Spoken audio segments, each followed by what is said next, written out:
Frapa 2025 acabou e eu ainda tô digerindo tudo o que aconteceu. Sério, foi muita coisa.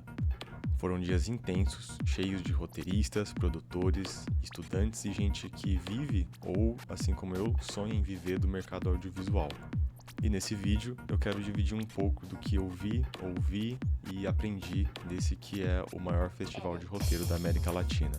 Bom, e bora pra primeira oficina. Aí no fundo tá tocando o Elzaman Neves. Ele é um professor e coordenador do curso de roteiro da Academia Internacional de Cinema. A gente tem que pensar numa ideia.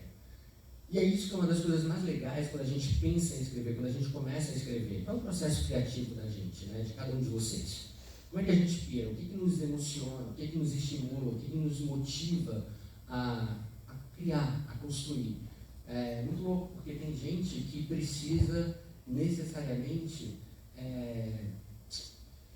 de estímulos literários, né? Você vai ler um conto, você vai ler poesia, você vai ler alguma coisa, uma notícia de jornal, você vai ler algumas coisas que você disputa, isso aqui vai ler uma história. Tem gente que precisa de estímulos visuais, eu preciso ir numa galeria, preciso assistir uma exposição, ver alguns quadros, umas pinturas, e a partir dali aquilo me estimula a desenvolver algum outro tipo de narrativa, né? A construir uma ideia e a partir dela pensar uma narrativa. E quando a gente começa a entender o nosso processo criativo, o que estimula a gente de verdade, a gente começa a lidar um pouco mais, não vou dizer tranquilamente, mas eu começo a me apropriar um pouco mais do meu processo. Porque o processo é muito louco, o processo é muito criativo já, o processo é muito pessoal, é muito individual. Eu brinco que a gente não ensina processo criativo, a gente estimula, a gente desenvolve, a gente, né? Tinham mostras de longas também no evento e mais tarde a gente conseguiu pegar um lugar aí no Agente Secreto. Eu não pude filmar durante o filme, obviamente, mas tá aí um pouco do Kleber e do elenco mandando boa sessão pra gente.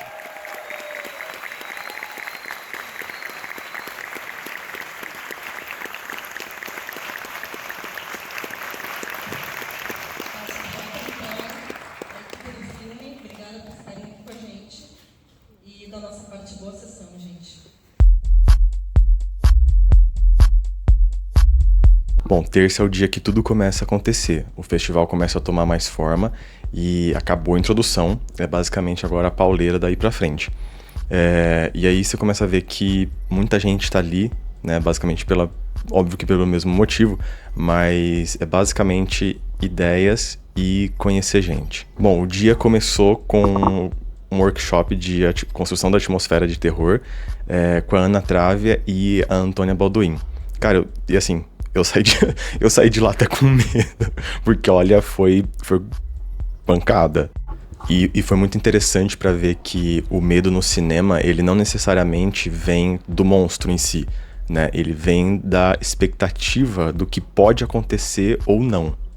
Então tem muito terror no silêncio, na luz, né, no uso desses elementos e na sugestão, né? O verdadeiro terror ele tá quando o público ele tenta imaginar o que vai acontecer. E elas falaram muito de um termo que é o uncanny, né? O uncanny valley, que basicamente é aquilo que é estranho, que você olha e causa uma certa estranheza, sabe? Uma sensação de desconforto. Sabe aquele robô que ele é quase humano, mas ele não é? E aí você fica tipo assim, meio...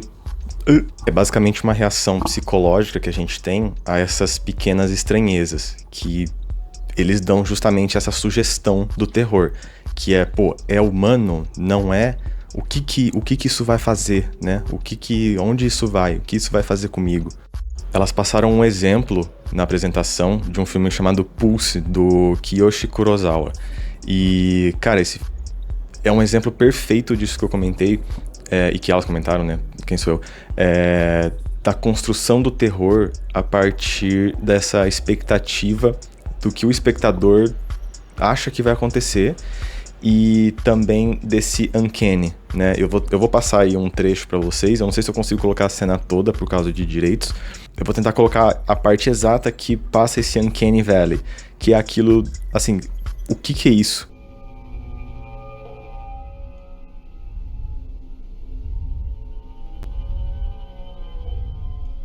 Nota como essa figura ela age de uma forma não humana, mas ela parece humano. E aí você fica com medo, você fica travado. E ela comentou, né, enquanto você tá assistindo, a câmera tá travada e você não consegue se mexer, a gente acompanha essa tensão junto com o protagonista. E cara, eu sou muito cagão, e eu realmente tava segurando, assim, na cadeira, eu tava com medo, e a câmera não mexia, até que em algum momento a câmera se mexe e o protagonista consegue correr, mas a gente acompanha essa tensão. Bom, e depois de bater aquele X clássico de Porto Alegre, a gente teve uma dinâmica que chama Speed Matching, que é basicamente todo o pessoal que tá lá, eles são separados em duplas, e cada dupla conversa por 3 minutos. Bateu 3 minutos, roda, vai trocando, até tentar, né, pelo menos tentar, que todo mundo passe com todo mundo. Acho que não aconteceu, mas tipo assim, foi bem intenso, deu pra conversar acho que com umas 15, 20 pessoas, de trocar contato, e deu pra ver que tem muita gente na minha situação lá também, gente que tá querendo entrar no mercado, e foi justamente para esse evento para conhecer pessoas, né, para conhecer pessoas do mercado. Eu vejo que essa parece que ser uma dificuldade para quem tá entrando, né, quer conhecer gente, e eu, pelo menos o meu curso, ele é EAD. Só que ele é EAD gravado, então eu não tenho aquela aula ao vivo, eu não tenho muito contato com as pessoas que também estão fazendo o curso. Então eu acho que, né, acaba perdendo um pouco disso que é muito essencial no audiovisual, né? Que é esse networking. E é muito legal ver que o evento, ele parece que ele foi pensado para isso. E de tarde a gente teve uma masterclass com o criador do Irmão do Jorel, né? O Juliano Henrico, Júlia Albertin e Nigel Guzman. Eu tive que olhar a colinha aqui, desculpa. E foi muito interessante, né? Tipo, ver esses animadores, esses cartunistas. E eles mostraram também mais ou menos como que é a produção do desenho, né? Tipo, como que eles passam, como que é a sala de roteiro, a dinâmica que acontece lá dentro. Eu não tenho muito conteúdo, acho que eu não cheguei a gravar, tirar foto, nada, mas, pô, foi muito legal. E daí a gente foi pra próxima etapa de networking que o Frapa organiza, que é basicamente uma passagem de bar em bar. Foram 4 bares que a gente passou, então foi uma peregrinação de roteiristas e passando por 4 bares aí em Porto Alegre. A gente saiu lá da Mário Quintana e foi descendo ali pra Cidade Baixa. Foi muito bom pra conversar, né, pra interagir, ainda mais depois desse speed matching, né, tipo assim, pô, tem o speed matching e você já conversa com muita gente ali, aí você chegar no bar, já meio que conhecendo aquela pessoa, você já consegue entrar na rodinha que ela tá, você já consegue, pô, se misturar muito, muito mais facilmente. O dia começou com pitchings, então eu assisti o pessoal apresentando para os produtores. Basicamente, eles tinham que apresentar o projeto em 7 minutos e depois tinham 13 minutos para debater esse projeto e responder as perguntas dos produtores. E de tarde, a gente teve uma mesa de debate, o Eri Sarmé e a Gabriela Amaral. Desculpa se eu falei o nome errado. Essa mesa de debate, ela foi sobre uma escrita mais sensorial no roteiro. Talvez você não esteja familiarizado, né, com a escrita de roteiro, mas ela é muito mais direta. Ela não tem o que o personagem sente, ela não tem nada sensorial. Ela simplesmente é um guia direto. Tipo, o personagem faz isso, faz aquilo, e toda essa interpretação, né, que a gente vê nos filmes, dos sentidos, ela é deixada pro diretor e pro ator. E isso pode dar uma profundidade pro roteiro. O diretor talvez não consiga, o ator talvez não consiga, que só essas nuances da escrita sensorial poderiam dar pra serem colocadas nesse filme, né? E ele deu um exemplo de um filme que chama Carol, que é de 2015. Cara, isso, assim, eu tô fazendo a aula faz praticamente 1 ano, né? Tô quase acabando o curso. E a gente vê, o professor fala, tipo, ó, não escreve o que sente, não descreve as coisas, seja bem mais direto para poder entrar no mercado. E às vezes a gente quer, né? A gente precisa para aquele personagem colocar o que ele tá sentindo. Tipo, isso é muito importante. No roteiro desse Carol, ele comentou que ele leu um trecho lá pra gente que é lindíssimo, a descrição da cena. Eu vou ver se eu acho pra colocar ali na descrição ou aqui no vídeo pra vocês.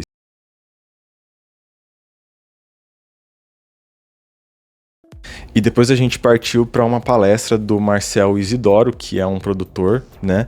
E, cara, foi muito bom também, abriu os olhos no sentido de que ele trouxe alguns dados do censo de 2022 sobre aonde que tá o seu espectador.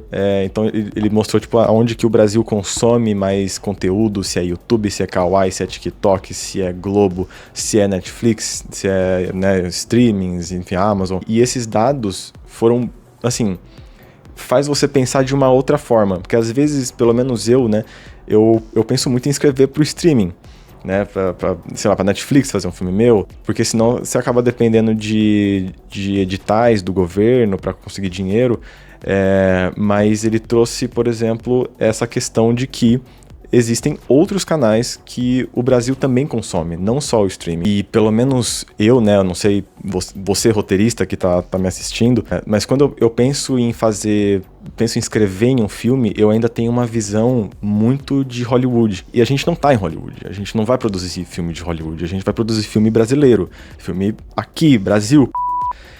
E cara, ele mostrando esses dados, né, e ele até ele comentou, pô, existem fenômenos aqui no Brasil que aconteceram que engajariam milhões de pessoas para poder assistir e que a gente não escreve história sobre isso. No Brasil a gente é um palco de histórias e a gente, quando vai pensar em fazer histórias, acaba muitas vezes fugindo para a estrutura de Hollywood.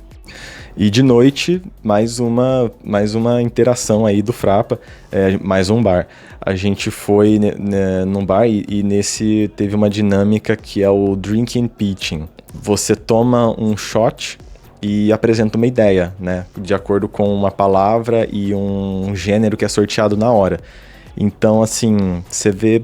Cara, é muito louco. Eu não participei, porque eu não gosto muito de beber.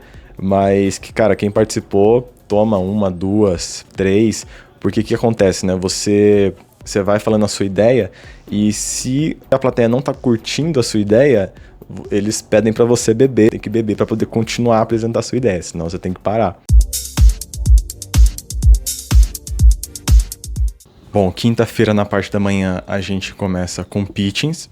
Não tem muito o que eu trazer de pitchings aqui pra vocês, eu não gravei nada, não gravei nenhum. Mas o pitching, pelo menos para quem tá começando, né, tipo, é bom a gente ir e dar uma olhada como que é, porque querendo ou não, alguma hora a gente vai fazer um pitching, né? Então, fica uma experiência aí pra gente já, tipo assim, pô, é isso que eu tenho que fazer, né? A gente vê os comentários dos produtores, as perguntas que eles fazem, o que os roteiristas apresentam do projeto. De tarde, eu fui para uma mesa de debate que chama A Carne e a Frapa, escrevendo cenas de sexo. O Eri Sarmé volta para essa mesa de debate. Eu vou colocar os outros nomes aí também para vocês verem. E, cara, foi muito interessante. Parece que tem um estudo, né, uma pesquisa falando que os jovens de hoje não querem mais ver cenas de sexo nos filmes. E ele trouxe um ponto muito interessante. Parece que as pessoas preferem ver cenas de muita violência do que uma cena de sexo. O que é bizarro, né? É bizarro. Ou então, tipo, o ator ele se prepara muito para uma cena muito violenta, para ele passar aquela violência na hora, né, de, sei lá, de macetar uma cabeça, por exemplo. Mas às vezes ele recusa fazer uma cena de sexo. Então ainda existe muito tabu, né, em volta do sexo no cinema. E depois disso, a gente foi para um workshop que é 10 pontos negociais importantes para vender o seu projeto. Também importante para quem está começando ou não, né? Importante para todo mundo, todo roteirista. E aqui a Mari Brasil, ela é dona de uma agência, a Mari Brasil Agenciamento. Nessa palestra dela, ela comentou sobre muitos pontos que às vezes o roteirista esquece na hora de negociar o seu projeto com streaming, enfim, com outras pessoas. Enfim, essa palestra foi quase que um banho de água fria, porque a gente espera que vai escrever o roteiro, vai vender e que isso, entre aspas, vai ser fácil, né? Eu tenho consciência de que não vai ser fácil, mas eu também não achei que ia ser tão difícil. Música do Coldplay, né? E ela falou uma coisa muito interessante que eu, pelo menos, não tinha essa noção, que é quando você vende para um streaming, né, o seu projeto, ele tem a total liberdade. Tipo assim, é dele agora, né? Então, se ele quiser pegar o roteiro que você escreveu e não usar e escrever um do zero, ele pode. Se ele comprar ele pode comprar seu projeto e ele pode não te chamar para escrever o seu próprio projeto, né? É dele agora. Ele pode usar outros roteiristas, ele pode usar o diretor que ele quiser. Então, a gente, roteirista, tem muito pouco poder de barganha nessa hora, sabe? Mas com esses pontos que ela trouxe, eu acho que ficou muito mais claro como que o mercado está funcionando aqui no Brasil, que é um pouco diferente dos Estados Unidos, obviamente, né? Principalmente na questão de tamanho, né? Isso a gente já sabe. Mas, por exemplo, salas de roteiro, que é uma coisa que é uma porta de entrada para muita gente, que eu queria que fosse a minha porta de entrada, aqui é muito pelo networking, é muito por você conhece um cara que você já conversou, já escreveu com, e você chama ele para participar da sala de roteiro que você está fazendo. Enquanto nos Estados Unidos, você tem a figura do agente, que ele te coloca nessas salas de roteiro. Então, você quer escrever Grey's Anatomy. Então, seu agente vai lá, fica sabendo que tem uma vaga de Grey's Anatomy aberta na sala de roteiro de Grey's Anatomy. E aí ele vai e faz essa ponte. Fala, escreve um episódio, tá? Não sei o que lá, vamos mandar pra ver se você consegue essa vaga. Enquanto aqui é muito mais fechado, é muito mais panelinha. É claro que o Frapa ia atacar de novo no evento noturno, né, pro networking. Foi num bar, obviamente. E teve o quiz, né? A gente fez um quiz lá. A gente foi separado em equipes. Cada um montava a sua equipe de até umas 10 pessoas. Foram 10 perguntas no total, 10 perguntas de múltipla escolha. E eram 3 prêmios, né? Tipo, pra quem acertasse mais, pra quem tinha o melhor nome de equipe e pra quem era a equipe mais animada. A gente ganhou de melhor nome de equipe, que foi Saneamento Frápico. É uma homenagem ao filme, né, do Jorge Furtado, que é Saneamento Básico. E, obrigado, Natan. O Natan que deu esse nome. Graças a ele a gente ganhou, né? E ele ficou com 2 cervejas em vez de uma para cada. Chegou sexta-feira, eu já estava mais cansado do que a Luciana Gimenez no Twitter, mas ainda fui para Masterclass sobre o som, né? Como que a gente utiliza o som como ferramenta de narrativa. E gostei muito dos exemplos. Teve um que foi uma cena de um filme, eu não lembro o nome, eu devo ter anotado, qualquer coisa eu coloco aqui. Nessa cena era basicamente um pessoal que entra em um apartamento e começa a fazer música com os itens do apartamento, na sala, no banheiro, na cozinha, no quarto, e foi muito legal. E de tarde, para finalizar o meu dia, eu fui para um estudo de caso. Tiveram vários estudos de caso no Frapa, mas esse era o único que eu de fato tinha assistido, o que ia ser analisado, né? Que é a série O Estúdio. Eu não sei se vocês assistiram, é uma série que tá na Apple TV com o Seth Rogen. E, cara, é uma série muito boa de comédia. E nesse estudo de caso, ele analisou tanto a comédia, né? Falou de alguns arquétipos de personagens de comédia. E também falou da construção desse personagem. De como que ele foi bem feito. E como que a série, ela muda a estrutura durante os episódios, né? No primeiro episódio, você tem uma estrutura, se não me engano, de 7 atos. Enquanto que nas outras são 3 a 4 ou até 5, varia do episódio.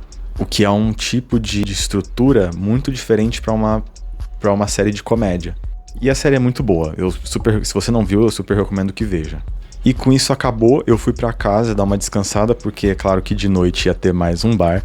A gente ficou até tarde, até umas 2:30, 3 da manhã. Eu não fiquei muito porque eu já tava acabado e eu tinha o voo para pegar no outro dia, né? Eu tava muito preocupado em dormir e perder o voo. E, cara, eu gostei muito do evento. Eu pretendo ir no ano que vem, a depender aí do evoluir da minha carreira, né? Se isso vai dar certo. E eu gostei muito das amizades que eu fiz lá, né? Eu conheci gente muito legal, várias pessoas aqui de São Paulo, do Rio, Florianópolis, do Sul também. Eu gostei muito do evento. Se você tem dúvida disso, você tá vendo esse vídeo Para saber se vale a pena ir, vale muito a pena. Seja você iniciante, seja você já experiente, é um evento que vale muito, muito a pena. É muito corrido, é muita coisa, mas é muito divertido. Bom, eu espero que você tenha gostado desse vídeo. Se você gostou, compartilhe, curta. E, pô, você já foi num Frapa? Você quer ir no Frapa? Você é roteirista, né? Quem é você que está me assistindo? Comenta aí embaixo para eu também saber. Se você tem alguma sugestão de tema que você quer ver aqui no canal, pode escrever também, que eu vou levar em consideração quando eu for fazer os próximos vídeos. E, bom, por enquanto é isso.